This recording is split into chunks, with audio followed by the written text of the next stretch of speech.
Assalamualaikum warahmatullahi taala wabarakatuh. Alhamdulillah, syukur kita kepada Allah. Malam ini saya nak membuat satu peristiharan mengenai peristiwa negara Perancis yang menghina Rasulullah sallallahu alaihi wasallam. Jadi saya nak mengemukakan pandangan saya kepada Presiden negara Perancis, iaitu Emmanuel Macron, kerana kenyataan beliau merupakan kenyataan yang dibuat tanpa usul periksa.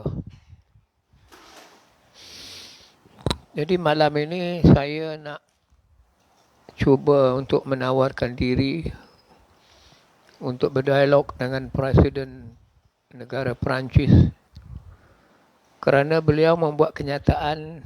Saya baca dalam akhbar Sinar, beliau mahu diadakan perdebatan dan juga dalam bidang sains. Itu permintaan beliau untuk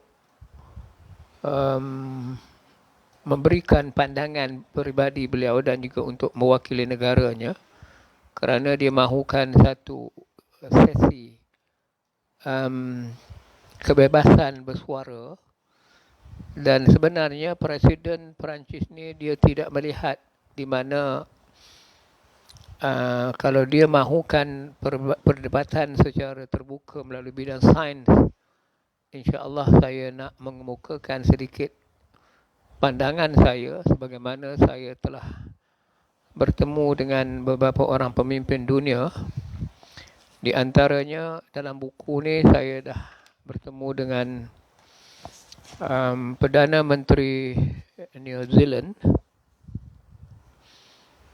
Yang ni waktu dialog saya dengan Naib Chancellor University Cambridge, United Kingdom. Yang ni pertemuan dan dialog saya dengan UNESCO, Ketua Pengarah UNESCO Bangsa-Bangsa Bersatu. Yang ni dengan Tun Mahathir lah. Dan ini dengan angkasawan negara. Yang ni dengan calon Presiden Korea. Yang ni menteri di Jabatan Perdana Menteri dan ramai lagi tokoh-tokoh dunia yang telah saya kemukakan pandangan saya dalam majlis dialog di peringkat antarabangsa. Saya pernah berada dalam majlis Asia Pacific Science Congress bersama saintis-saintis negara Amerika. Dalam majlis dialog saya yang saya bangkitkan isu the meeting point between revealed and acquired knowledge. Perancis ataupun presidennya telah tersilap kerana dia tidak melihat sejarah Rasulullah ialah sejarah yang sangat hebat. Baik, hari ini saya nak mengemukakan pandangan saya melalui proses yang diminta oleh Presiden negara Perancis ini supaya berhujah menggunakan pembuktian sains. Untuk pengetahuan tuan, buku di tangan saya ni ialah buku yang ditulis oleh negara Perancis. Ya, nanti saya tunjukkan kejap macam mana tajuk bukunya ni. Buku ni ditulis oleh orang Perancis bekerjasama dengan UNESCO. Manakah nak ditekan?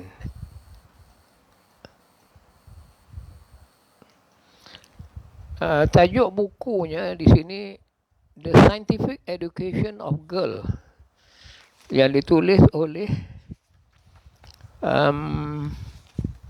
buku ni diterbitkan. Ditulis ini ni bukunya ditulis di sini ya.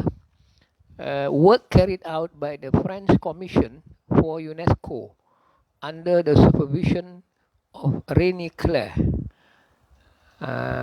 Jadi buku ni diterbitkan di Perancis.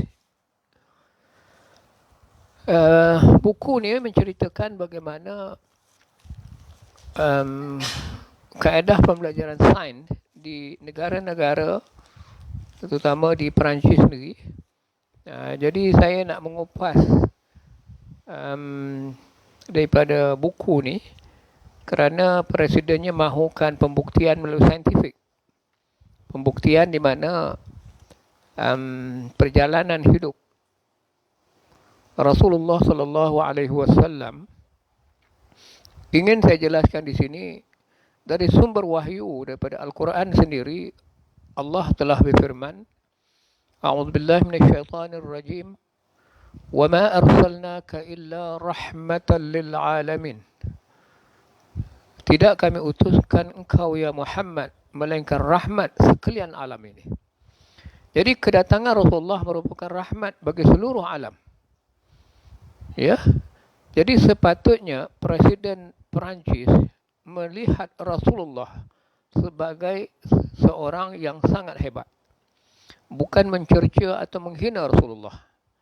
Jadi saya telah meninjau, membuatkan kajian ini melalui alat yang telah diberi oleh Jabatan Pemetaan Malaysia. Ini alat yang tinggal lagi.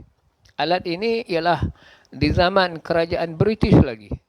Saya diberikan oleh Jabatan Pemetaan yang dipanggil protractor untuk mengesan perjalanan matahari, dan inilah yang membuktikan bahawasanya kehebatan Rasulullah sendiri. Sebab Rasulullah ni kalau dia bergerak, dia berjalan, maka awan yang melindunginya. Dan kita selalu mendengar nasyid, ya, dalam sebuah nasyid yang selalu kita dengar, Anta syamsun anta badrun. Jadi kita selalu dengar syamsun dan anta badrun, matahari dan bulan. Jadi negara Perancis hendaklah melihat Rasulullah ni dari sumber-sumber yang sahih, yang sah. Bagaimana akhlak dan peribadi Rasulullah ni. Jadi dengan kerjasama Jabatan Pemetaan, saya telah mengesan di mana pergerakan matahari menggunakan alat ini sampailah ke satu tempat lokasi yang saya telah kesan, tapi saya tak nak bagi tahu lagi. Kalau sekiranya negara-negara di dunia nak tahu, ada sebuah landmark. Landmark ini ialah mercu tanda kehebatan Rasulullah sallallahu alaihi wasallam itu sendiri. Jadi kalau nak tahu dengan lebih lanjut akan hal ini, datanglah berjumpa saya. Saya akan berbincang perkara ini dengan lebih serius lagi. Jadi saya membuat kenyataan ini kerana saya telah lama mengesan perjalanan matahari tadi. Kemudian saya telah menyerahkan kepada Tan Sri Mufti Kerajaan Negeri Perak, dan baru-baru ini saya telah mengemukakan pandangan saya juga kepada Datuk Mufti Kerajaan Negeri Kedah. Waktu saya menelpon beliau, dan beliau menyambut pandangan dan cadangan saya. Jadi lokasinya ialah di Kedah. Kenapa di Kedah? Kerana Kedah ni adalah negeri yang pertama menerima kedatangan Islam. Jadi selepas itulah baru Empire Melayu Melaka, di mana para mesuara memeluk agama Islam dan akhirnya mengisytiharkan Melaka sebagai pusat Islam di rantau Asia, pusat perdagangan, dan itulah Empire Melayu Melaka. Jadi beruntunglah kita kerana di negara ini pemerintahnya telah menerima kehadiran agama Islam. Tetapi negara-negara Eropah, negara mereka adalah di dalam blok negara-negara Kristian. Jadi tentulah rakyatnya mengikut pemerintah. Jadi alhamdulillah kita di alam Melayu ni ditakdirkan Allah untuk menerima kedatangan Islam. Jadi kita yang duduk di alam Melayu, khususnya di Malaysia, di semenanjung tanah Melayu ini, daripada Perlis sampai ke Sabah, semuanya orang Islam. Daripada Perlis sampai ke Johor, Ya, saya masukkan di Semenanjung tanah